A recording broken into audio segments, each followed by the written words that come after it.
आपको किससे मिलना है? श्रावणी मैडम है, जी हैं। उनसे कहना कि सविता आई है। जी, आप बैठिए, मैं अभी बुला। वाह, श्रावणी का घर तो बड़ा सुंदर है। ऐसा लग रहा है जैसे किसी महल में मैं आई हूँ। सविता माँ जी आई हैं, आपसे मिलना चाहती हैं।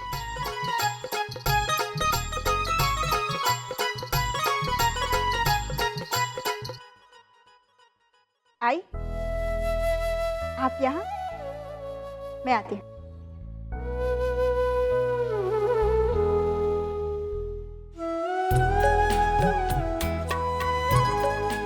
सदा सुखी रहो। कैसी हैं आई आप? मैं ठीक हूँ, तू कैसी है? मैं भी ठीक हूँ। आप अचानक यहाँ? अरे यहाँ से गुजर रही थी तो सोचा चलो मिल के जाती हूँ। अच्छा किया, कम से कम इस बहाने आप मेरे घर तो आए। आइए बैठिए। पीटर, एक जूस लाना।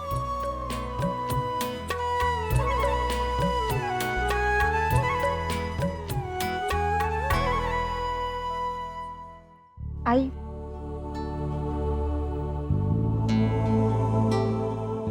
एक बात पूछूं?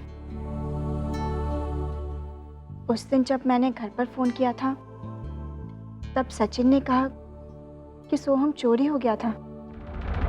अब सब ठीक है ना? क्या ठीक है बेटा, वाकई में तो हम चोरी हो गया था, लेकिन चोरी दूसरे किसी ने नहीं की थी, उसकी सगी मौसी वर्षा ने की थी। लेकिन बापा की कृपा थी इसलिए मिल गया हमारा सोहम। फिर भी कुछ ठीक नहीं है। वर्षा तो अपनी जिद पे अड़ी बैठी है सोहम को अपनाने की।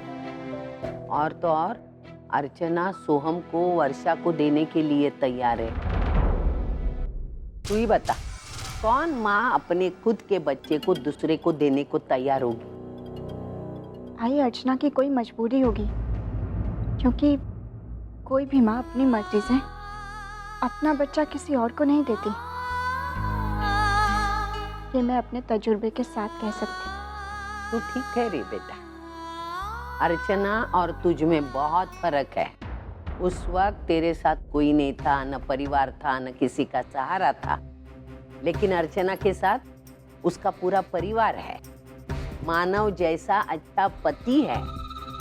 आजकल पैसे की भी तंगी नहीं है, फिर भी कोई औरत जानबूझकर अपने बेटे को दूसरे को देने को तैयार होगी? तू अगर अर्चना की जगह होती तो तू क्या करती, मुझे बता।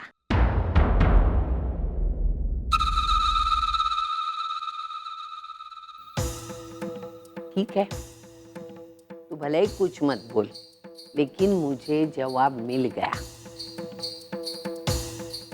अर्चना तेरी तरह नहीं सोचती बेटा, बस वो एक ही रट लगाए बैठी है, सोहम को वर्षा को दे दो। अभी बहुत सारी बातें, क्या बताऊं मैं तुझे। तू तो मेरी बेटी जैसे है, इसलिए तेरे पास चली आई मैं। इस उम्र में मुझे कुछ बर्दाश्त नहीं होता बेटा। ये सिर्फ सोहम की बात नहीं है, सोहम पर तो अन्याय हो रहा है, लेकिन उसके साथ साथ सच्चू पे भी अन्याय हो रहा है। वो सोहम को अगर दूसरे को देने को तैयार है तो दूसरे किसी के बच्चे का ख्याल क्या रखेगी?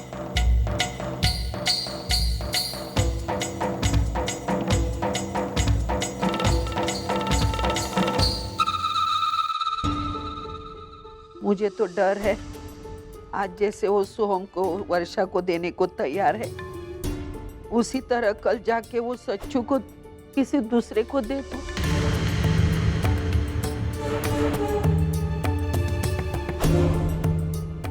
खैर, मुझसे रहा नहीं गया, इसलिए तुझसे मेरा दुखड़ा रोने के लिए आ गई। मैं निकलूं, सच्चू को स्कूल से लाना है।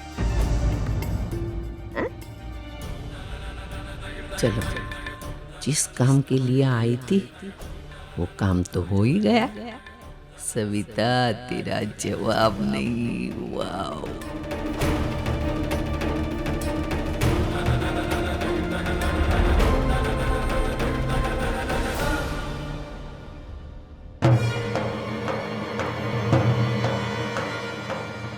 वर्षा, पागल हो गई हो क्या? क्यों कर रही हो ऐसा तुम? नहीं जीना है मुझे मर जाने दीजिए, मुझे मर जाने दीजिए प्लीज। मुझे नहीं जीना।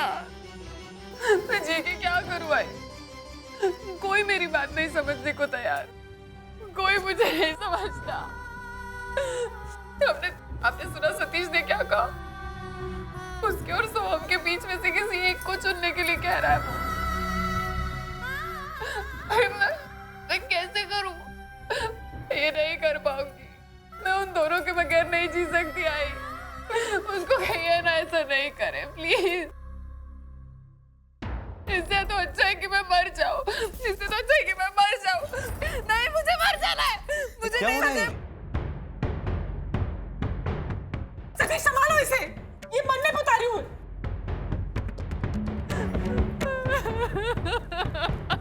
मरना है तुम्हें?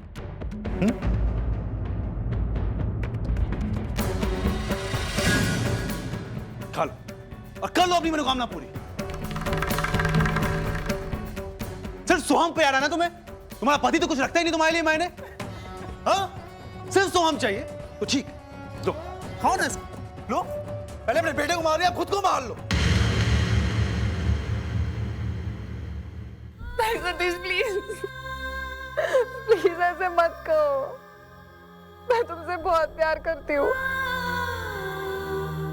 लेकिन तुम हम दोनों में से किसी एक को चुनने के लिए मत कहो।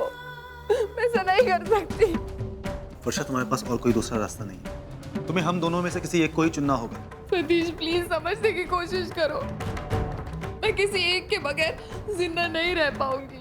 कुछ नहीं जानती। तुम्हें मुझ में या सोहम में से किसी एक को चुनना होगा अभी, इसी वक्त। मुझे अभी तुम्हारा फैसला चाहिए।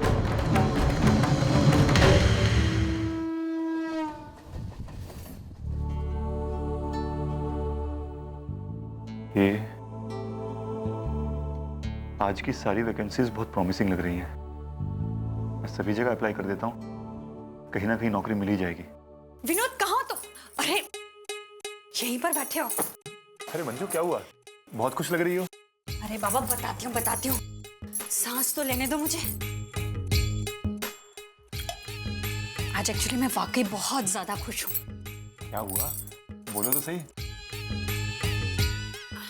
पता है विनोद, हमारी जितनी भी फाइनेंशियल प्रॉब्लम्स थी ना, उनका सॉल्यूशन अब मिल गया है मुझे।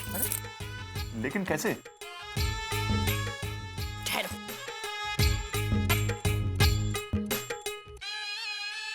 जादू।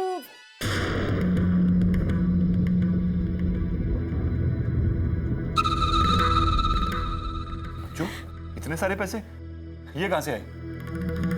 पैसे कहाँ से आए, ये बात ज्यादा इम्पोर्टेंट है कि पैसे आना ज्यादा इम्पोर्टेंट है? तुमने कहीं वो बिजनेसमैन का ऑफर तो? अरे नहीं विनोद, तुमने मुझे मना किया था ना, तो उसके बाद तो मैंने उस तरफ ध्यान भी नहीं दिया। वो तुमने मना किया था ना, तो मैंने तो वो बात अपने दिमाग से निकाल ही दी थी। लेकिन मंजू, इतने सारे पैसे आए कहां से? अरे बाबा, तुम बैठो तो सही, मैं तुम्हें बताती हूँ। वो पता है, कुछ साल पहले ना मैंने एक म्यूचुअल फंड में इन्वेस्ट किया था, तो बस उसी की मैच्योरिटी डेट थी आज, और उसी से सब पैसे मिल गए। Mutual fund? कौन सा म्यूचुअल फंड? मैंने तुम्हें बताया तो था विनोद। अरे मंजू, किसी म्यूचुअल फंड के बारे में तुमने कभी कुछ नहीं बताया। तो शायद नहीं बताया होगा, भूल गई होंगी मैं। एक्चुअली पता है विनोद, भूल तो मैं खुद ही गई थी, मुझे भी याद नहीं था इस म्यूचुअल फंड के बारे में। वो तो आज अचानक उस ब्रोकर का फोन आया जिसके थ्रू मैंने ये सब खरीदा था। उसने कहा कि मैडम, आज आपके वो म्यूचुअल फंड की मैच्योरिटी डेट है। बस मैं उसके साथ गई और सारा पैसा मिल गया। विनोद, वाकई में मैं बहुत खुश हूँ। अच्छा तुम ये सब छोड़ो, देखो मैंने क्या सोचा है, ये जो इतने सारे पैसे हैं ना, इसमें से हम बच्चों की फी भर देंगे और 6 महीने की EMIs भी भर देंगे, ताकि बात का झंझट ही खत्म हो जाए। और और प्लीज इसमें से कुछ पैसे बचा कर ना हम इस बार कहीं घूमने के लिए जाएंगे। देखो विनोद, मैंने सोचा है अब हम जिंदगी खूब एंजॉय करेंगे। मैं तुमसे कहती थी ना एक दिन सब कुछ ठीक हो जाएगा, और देखो हो गया। अब जल्दी तुम्हारा जॉब भी लग जाएगा और उसके बाद तो हमारी सारी प्रॉब्लम्स ही खत्म हो जाएंगी। हमारी जिंदगी में खुशियां ही खुशियां होंगी विनोद, खुशियां ही खुशियां। ये लो पैसे।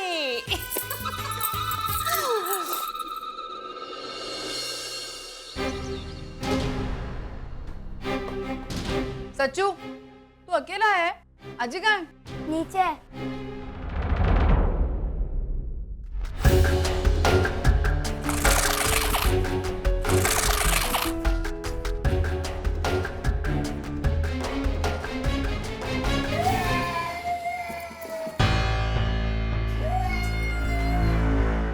सच्चू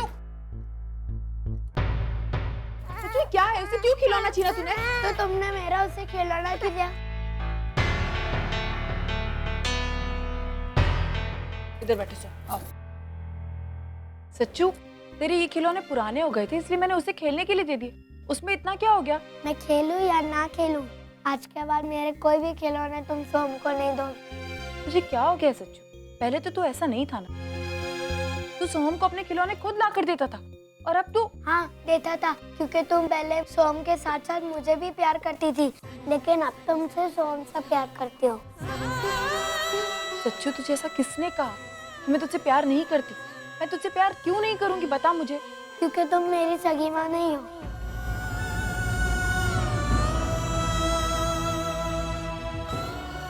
मेरी सगी माँ कोई और है, बताओ ना कौन है?